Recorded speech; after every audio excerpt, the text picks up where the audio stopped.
Livre de Sophonie. Chapitre 1. Parole de l'Éternel adressée à Sophonie, fils de Cushi et descendant de Guédalia, d'Amaria et d'Ézéchias, durant le règne de Josias, fils d'Amon, sur Juda. Je ferai tout disparaître de la surface de la terre, déclare l'Éternel. Je ferai disparaître les hommes et les bêtes, les oiseaux du ciel et les poissons de la mer, et tout ce qui fait trébucher les méchants.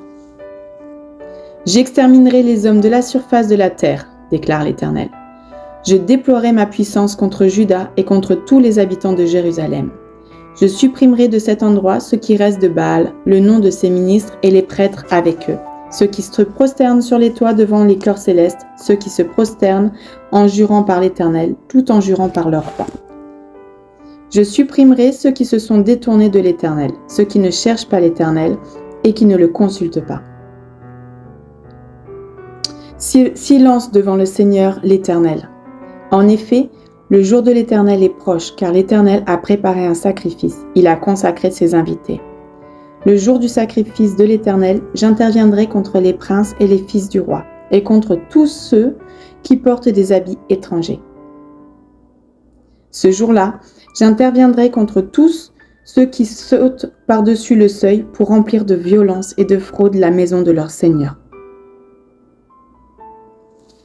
Ce jour-là, déclare l'Éternel, il y aura des cris à la porte des poissons, des lamentations dans la ville neuve et un grand désastre sur les collines.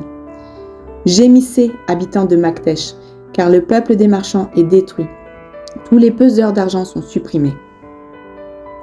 À ce moment-là, je fouillerai Jérusalem avec des lampes et j'interviendrai contre les hommes immobiles sur leur lit, ceux qui disent dans leur cœur, l'Éternel ne fait rien, ni bien ni mal. Leurs richesses seront pillées et leurs maisons seront détruites. Ils ont construit des maisons, mais ils ne les habiteront plus.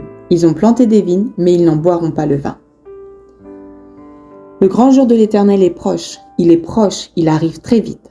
Le jour de l'Éternel fait entendre sa voix et le héros pousse des cris amers. Ce jour est un jour de fureur, un jour de détresse et d'angoisse, un jour de ruine et de destruction, un jour de ténèbres et d'obscurité, un jour de nuages et de brouillard, un jour où retentiront la trompette et les cris de guerre contre les villes fortifiées et les hautes tours. Je plongerai les hommes dans la détresse et ils marcheront comme des aveugles, parce qu'ils ont péché contre l'Éternel. Leur sang sera versé comme de la poussière et leurs intestins comme du fumier. Ni leur argent, ni leur or ne pourront les délivrer le jour de la fureur de l'Éternel. Toute la terre sera dévorée par le feu de sa jalousie, car il détruira, et ce sera terrifiant, tous les habitants de la terre. Chapitre 2. Réfléchissez et examinez-vous, nations dépourvues de honte, avant que le décret ne survienne et que ce jour ne disparaisse comme la balle, avant que la colère ardente de l'Éternel ne vous atteigne. Avant que le jour de la colère de l'Éternel ne vous atteigne. Cherchez l'Éternel, vous, tous les humbles du pays, qui mettez ces règles en pratique. Recherchez la justice, recherchez l'humilité. Peut-être serez-vous épargnés le jour de la colère de l'Éternel. En effet, Gaza sera abandonné, Ascalon sera dévasté, Asdod sera chassé en plein midi, Écron sera déraciné. Malheur aux habitants des régions maritimes, à la nation des Kérésiens. L'Éternel a parlé contre toi, Canaan, pays des Philistins. Je te détruirai, tu n'auras plus d'habitants. Les régions maritimes deviendront des pâturages, des terrains pour les bergers et des parcs pour les troupeaux. Ces régions seront pour le reste de la communauté de Juda. C'est là qu'ils conduiront leurs troupeaux. Ils se reposeront le soir dans les maisons d'Ascalon, car l'Éternel, leur Dieu, interviendra pour eux et il ramènera leurs déportés. J'ai entendu les injures de Moab et les sarcasmes des Ammonites quand ils insultaient mon peuple et s'attaquaient à ses frontières. C'est pourquoi, aussi vrai que je suis vivant, déclare l'Éternel, le Maître de l'univers, le Dieu d'Israël, Moab sera pareil à Sodome et les Ammonites pareil à Gomorrhe, un endroit couvert de ronces, une mine de sel, un désert pour toujours. Le reste de mon peuple les pillera, ce qui subsiste de ma nation les aura en héritage. Voilà ce qui leur arrivera à cause de leur orgueil, parce qu'ils ont insulté le peuple de l'Éternel, le Maître de l'univers, et se sont attaqués à lui. L'Éternel sera redoutable contre eux, car il supprimera tous les dieux de la terre. Alors chacun l'adorera dans son pays, dans toutes les îles des nations. Vous aussi, les Éthiopiens, vous serez transpercés par mon épée. L'Éternel déploiera sa puissance contre le nord. Il détruira l'Assyrie, et il fera de Ninive une terre dévastée, aride comme le désert. Des troupeaux se coucheront au milieu d'elle, des animaux de toute espèce, même le pélican et le hérisson, passeront la nuit parmi ses chapiteaux. Des ululements se feront entendre aux fenêtres. La ruine sera sur le seuil, car les lambris des cèdres seront arrachés. Voilà donc cette ville joyeuse qui siégeait en sécurité et qui disait dans son cœur : « Moi et rien que moi. » Comment ? Elle est en ruine. C'est un repère pour les bêtes. Tous ceux qui passeront près d'elle siffleront et agiteront la main. Chapitre 3. Malheur à la ville rebelle et souillée, à la ville pleine d'oppresseurs.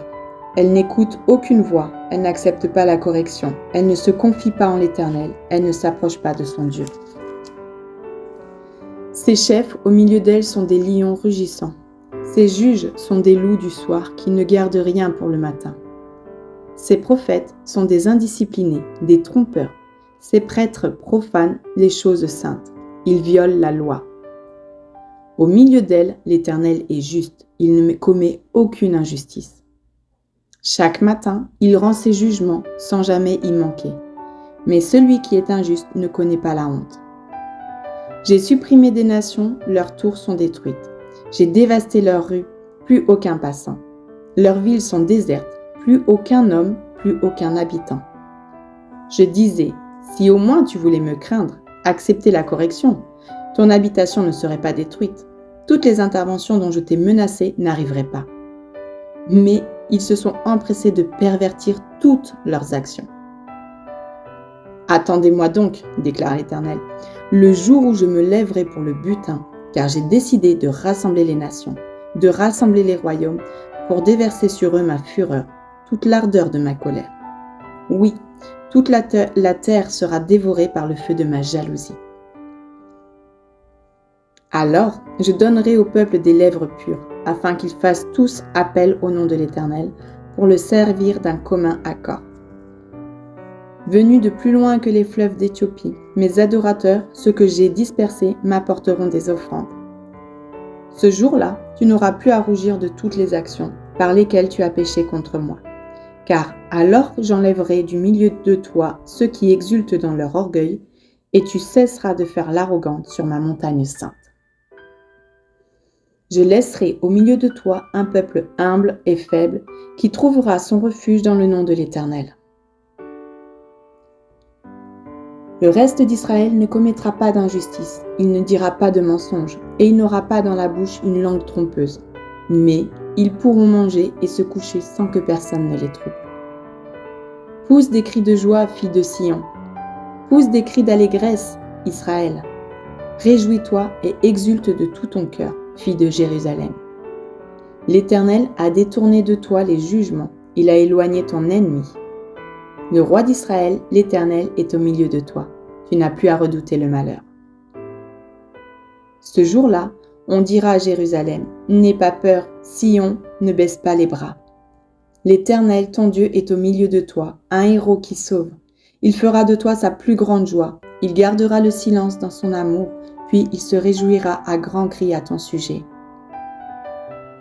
Je rassemblerai ceux qui sont dans la tristesse, loin des fêtes solennelles, ceux qui sont loin de toi, sous le poids du déshonneur. À ce moment-là, j'agirai contre tous tes oppresseurs. Je délivrerai les boiteux, et je rassemblerai ceux qui ont été chassés. Je ferai d'eux un sujet de louange et de gloire, dans tous les pays où ils sont méprisés. À ce moment-là, je vous ramènerai. À ce moment-là, je vous rassemblerai. Oui, je ferai de vous un sujet de gloire et de louange, parmi tous les peuples de la terre. quand je ramènerai vos déportés sous vos yeux, dit l'Éternel.